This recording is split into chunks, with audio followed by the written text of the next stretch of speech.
Nandito na ako ngayon sa Lago di Garda. Dito ako bumaba sa station ng Desenzano. Ito ang sinabi sa akin nung nakilala kong Italian. Papahinga muna ako, hanap ako ng makakainan.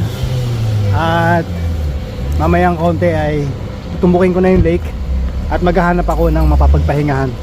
Sa ilalim ng mga puno, matutulog muna ako kasi wala pa nga akong kumpletong tulog simula kahapon. Medyo mas maganda ang weather dito, medyo mas malamig ng 5 degrees kaysa sa Milano. Kaya kung nasa Milano kayo, yung mga nasa Milan, pumunta na kayo rito. Mas maganda ang weather dito kasi mas maraming puno.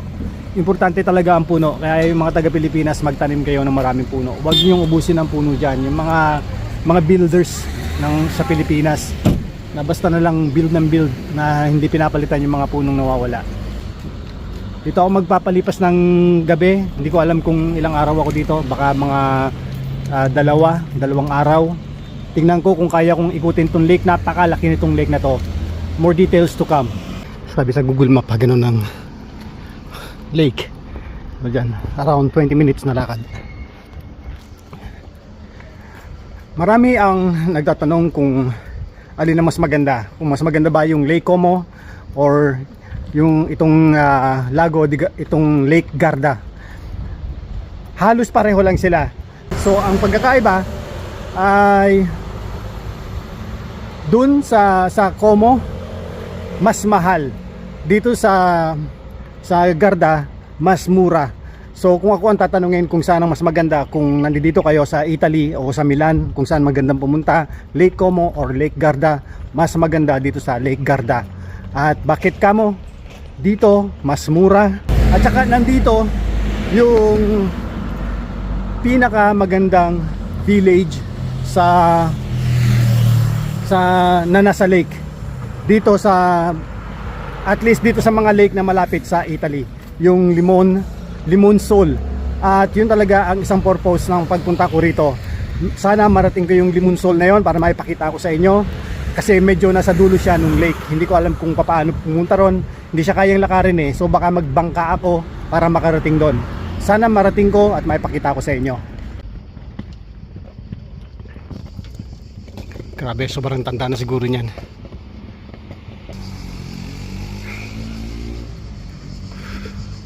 Feeling ko malapit na kasi nararamdaman ko na yung moist ng dagat.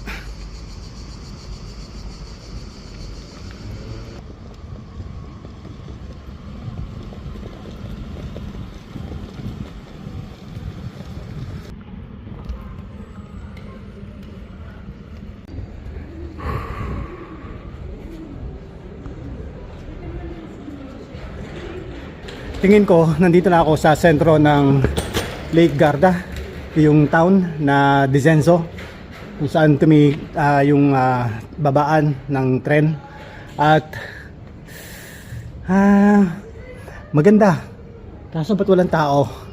Parang naka-holiday ang mga tao kasi holiday bukas hanggang 1 week yata holiday ang mga tao dito. Nagsasara lahat ng tindahan. Ito pala, isang tip, paalala ko sa inyo. Pag pupunta kayo ng August dito, iwasan ninyo yung August 14, 15, tapos 1 week. 1 week yun, basta from August 14 August 15, 1 week, sarado lahat ng tindahan. Hindi ko alam kung may mga bukas na restaurant, pero sana meron kasi hindi pa ako kumakain. Baka nandun lang sa may tubigan ng tao, nandun sa gilid ng lake, nagsiswimming.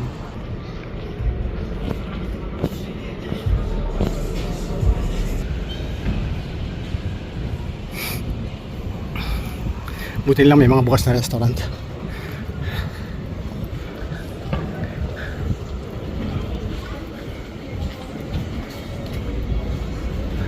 You know. Oh. So ito na nga yung pinaka sentro-sentro. Welcome to Garda. Andito na ako. At sana ay baka naman may mga kababayan ako dito na pwede magpatulog sa akin ng isang gabi para hindi naman ako matulog sa mga ilalim ng puno. Sige na, patutulugin ko rin kayo sa bahay namin sa Denmark pag bumisita kayo doon sa Copenhagen. Doon mukhang mura doon kasi maraming tao.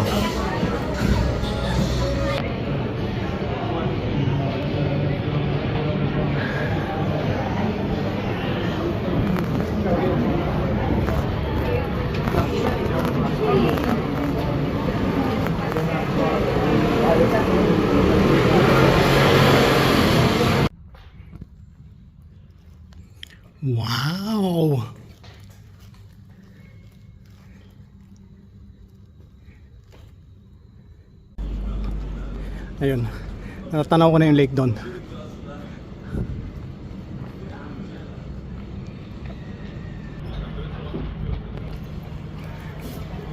Okay, may kanal dito.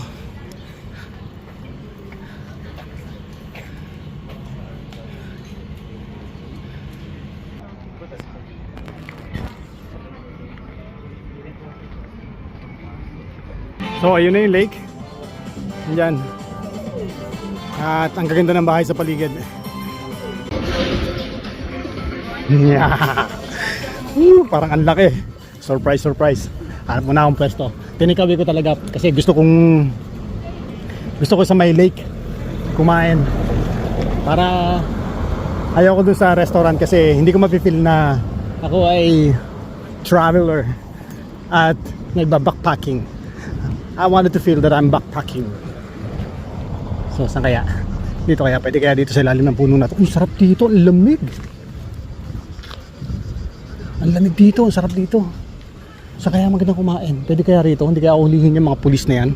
Alam niyo pa magkano yung boat tour? 65 euro per hour. Grabe. Yun, dun.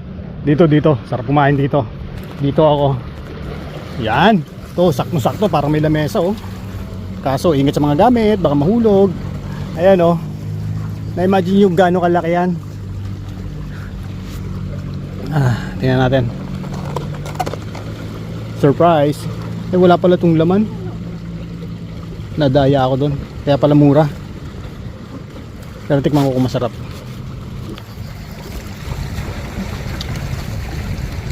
Sarap. Pwede. Ang pagkakaalam ko, itong Lake Garda ang isa sa pinakamalaki, if not pinakamalaki na lake dito sa Italy. At madali lang magpunta rito kung gusto niyo magpunta rito.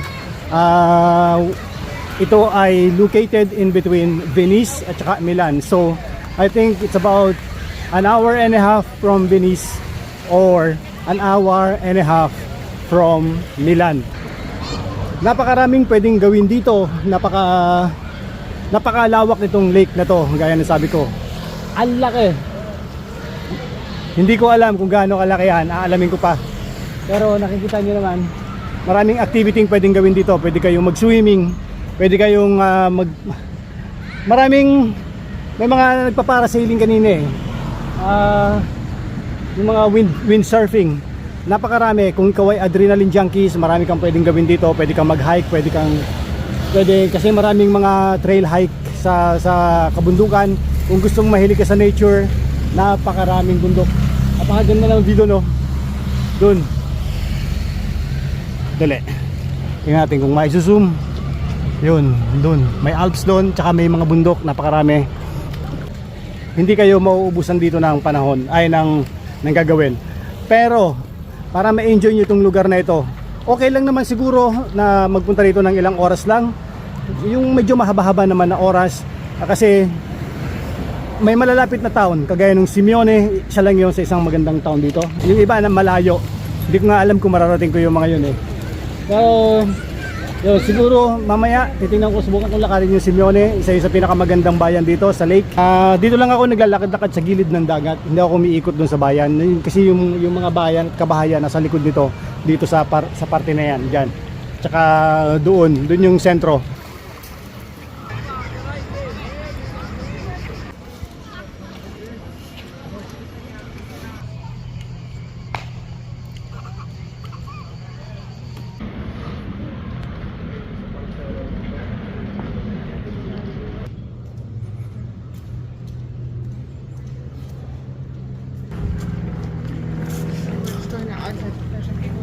Alam niyo bang malapit nang dumilim kasi alas 5 na.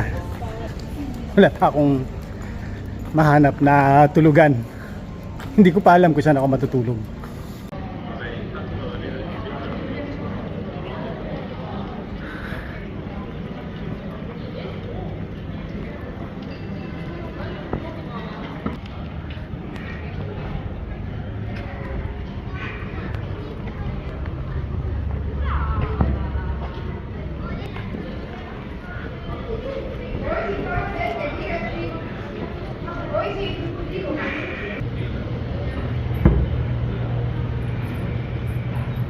Ay grabe. Kahit pagod na ako, nawawala ang pagod ko. Ang ganda rin dito.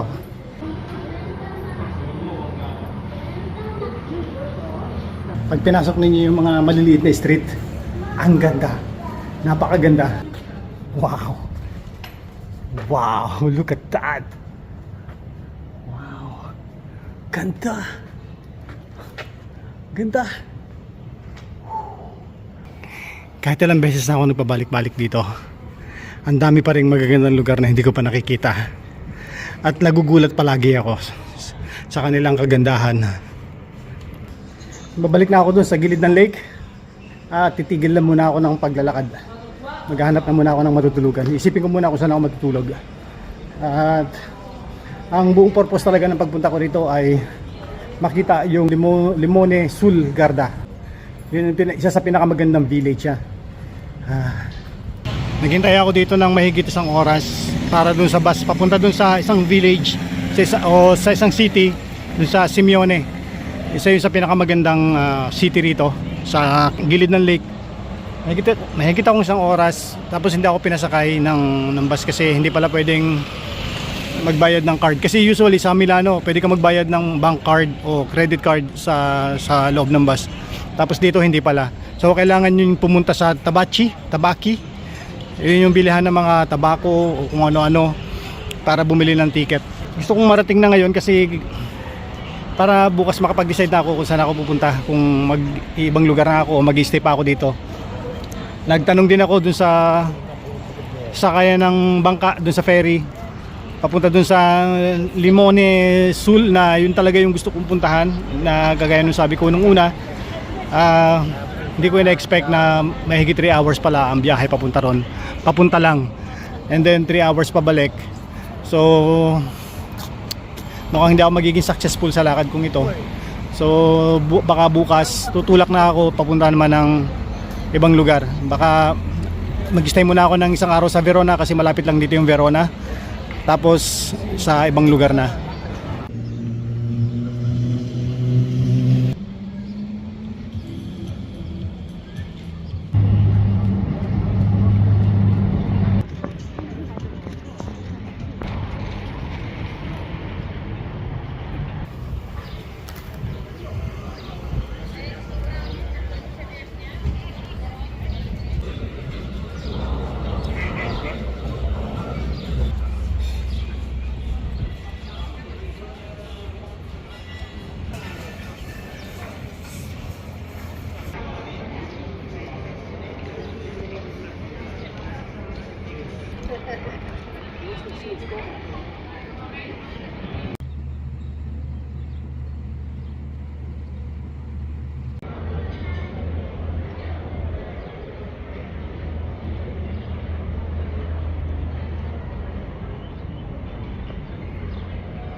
Binagyo ako, binagyo, anak ng Kulele talaga. So, yun na nga, no.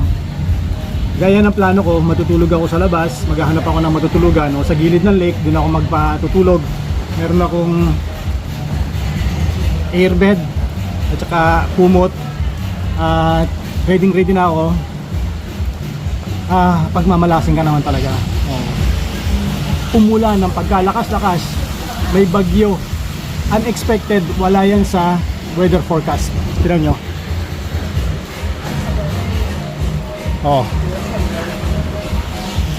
Mabuti na lang, no?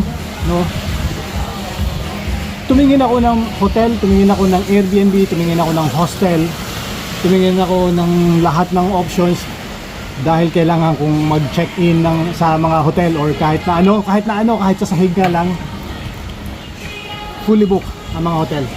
At meron mga hotel na nasa malayo pa. Ay, nako. Talaga naman. So, ano mangyayari? Nandito ako ngayon sa hotel eh. Yan oh. Mabuti na lang, yung reception ng hotel, mabait. Kaming mga nasa labas, sabi niya, okay lang mag-stay rito. Hanggang tumigil lang yung ulan na yan. Pag tigil niyan, hindi ko na alam kung saan ako pupunta. So, ano mangyayari? Dito na lang ako magpapalipas ng gabi sa labas. Hindi ko alam kung itong aking backpacking Italy nito ay magkukontinue Mukhang hindi pumapabor sa akin ang panahon.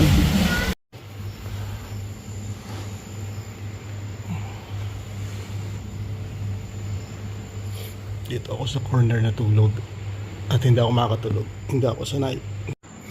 Ayun o, umaga na. Good morning everyone. Ayun, nakapagpalipas din ako ng gabi at nakamaganda na ang panahon, hindi na kagaya kahapon. Pakita ko sa inyo kung saan ako natulog. Ito. Madilim. Dali. Ilawan ko. So, dyan ako natulog. Dyan yung bag ko. Ayan. Pipicturean ko na lang. Parang suko na ako. At marami akong lesson na natutunan dito sa trial backpacking ko na ito. At ikikwento ko na lang sa inyo mamaya pagdating ko sa hotel. Babalik na ako ng Milan kasi hindi kaya. May mga mali sa ginawa ko. Toothbrush muna ako. Kasi hindi ako nakapag-toothbrush kagabi. At mukhang tapos na ang unos, tapos na ang bagyo. Kahapon ay grabe, talagang napakalakas ng ulan. Ito yung aking lumipat ako dito kaninang alas 5 kasi hindi naman ako makatulog at doon ako natulog sa corner na yon. Doon meron dong papasok na gano'n na kaunti na hindi ka makikita ng mga dumadaan na tao kasi medyo siya, blind spot. Hindi ako nakatulog at yon, yung maraming iniisip. Diyan na yung aking hotel. Ayan, medyo maganda itong lugar. Sarado lang ang mga shop kasi holiday ngayon. Magandang location. Medyo malayo sa city center kasi parang almost 3 km. Pero maganda tong lugar. Ganito siya sa loob. Ayan, mukha naman maganda.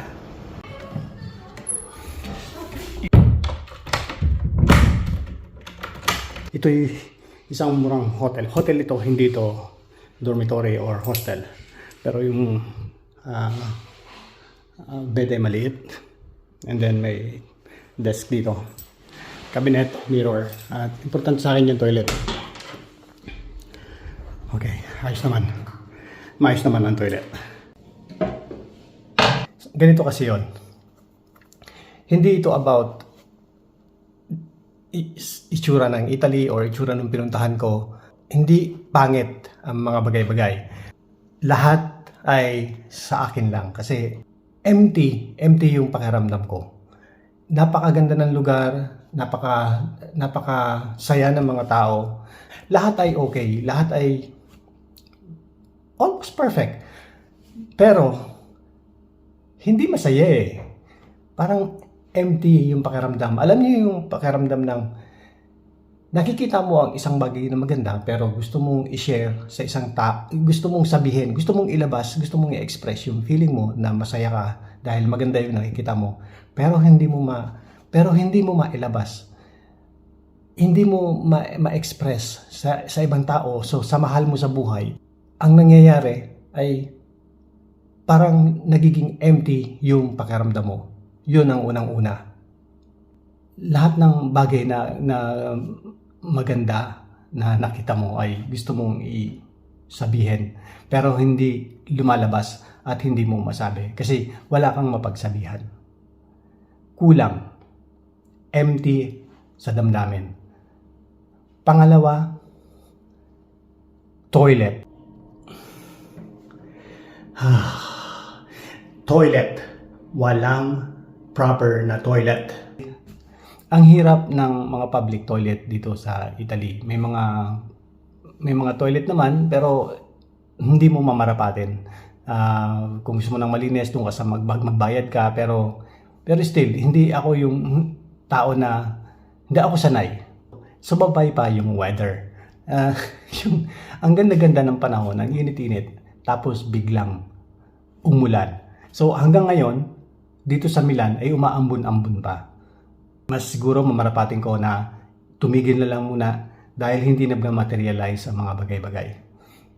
tulugan. Okay? Hindi bumili ako ng AirPod at saka ng kumot kasi ang akala ko ay pwede lang matulog kung saan ko gustong matulog, pero hindi pala. Kasi may mga nagsabi sa akin na hindi safe. Kung gusto mong safe, kailangan pumunta ka sa bundok doon sa walang tao. Wala din yung gusto kong puntahan eh. Hindi backpacker, hindi para sa backpacking ang Italy. Hindi ito backpacker friendly. Hindi ko i-recommend ang mag-backpack dito sa Italy. Although mababait naman yung mga Italians, meron nga akong nakilala sa airport na marami siyang tip na binigay sa akin at sinabi nga niya na kukontakin niya ako para offeran niya ako ng iinom daw kami dun sa lake. Tawagan ko lang siya pag nandun ako. Pero hindi ko na siya tinawagan kasi nahihiya rin ako. Siguro kung tinawagan ko siya kahapon nung umulan, baka kunin niya ako at baka i-host niya ako sa bahay niya. Pero hindi ko na sinubukan kasi gusto kong maranasan yung tunay na hirap para alam ko sa susunod kung ano ang dapat kong gawin. At ang main reason talaga ay yung pakiramdam, yung nararamdaman. Ang backpacking ay hindi para sa akin. So ang mga pagkakamaling nagawa ko, I think 2 things lang. Unang-una, nagdala ako ng mga mahal na gamit, na gadgets. Mamahaling camera, drones, 360 camera, and 4K camera. At yun ang pagkakamali ko, na hindi ko naman sila nagamit. Hindi ko sila magagamit kasi ang purpose ko ay backpacking at ipakita sa inyo, i-share sa inyo yung mga lugar na pupuntahan ko sa pamamagitan lang ng video. At wala akong plano mag-produce ng photos. So, napakabigat niya. Isa siyang burden sa likod ko, sa balikat. At pangalawa, sa pagtulog, sa kalsada, sa labas. Kasi hindi ako nakatulog kasi iniisip ko yung mga dala kong gamit na baka pagising ko ay wala na. Kasi pag sobrang pagod ka, alam mo naman na minsan laglag yung katawan natin at napalalim ang tulog natin, hindi mo na mamamalayan kung sino ang mga nasa paligid mo. Kahit kunin nila yan, buksan nila yan, o kahit nga anong gawin nila sa'yo, minsan hindi mo na mamalayan sa sobrang lalim ng tulog dahil sa sobrang pagod. Isa yon sa naging problema ko. So, lesson learned. Siguro next time susubukan ko pa, pero hindi na dito sa Italy at sa ibang lugar naman. So, kung gusto nyo makita, please don't forget to follow me on Facebook, Instagram at saka YouTube. Comment, like and share. Siguro pag naka 30,000 o 50,000 ang follower ko, baka ituloy ko ulit yung backpacking at ipapakita ko sa inyo yung mga magagandang lugar. So, yun lang. Dito ko natatapusin itong video na to. See you ulit tomorrow. Peace. Ay, grabe, sarap maligo. Preskong presko. Ngayon, naiintindihan ko na kung bakit kailangan madungis kang tignan pag backpacker ka.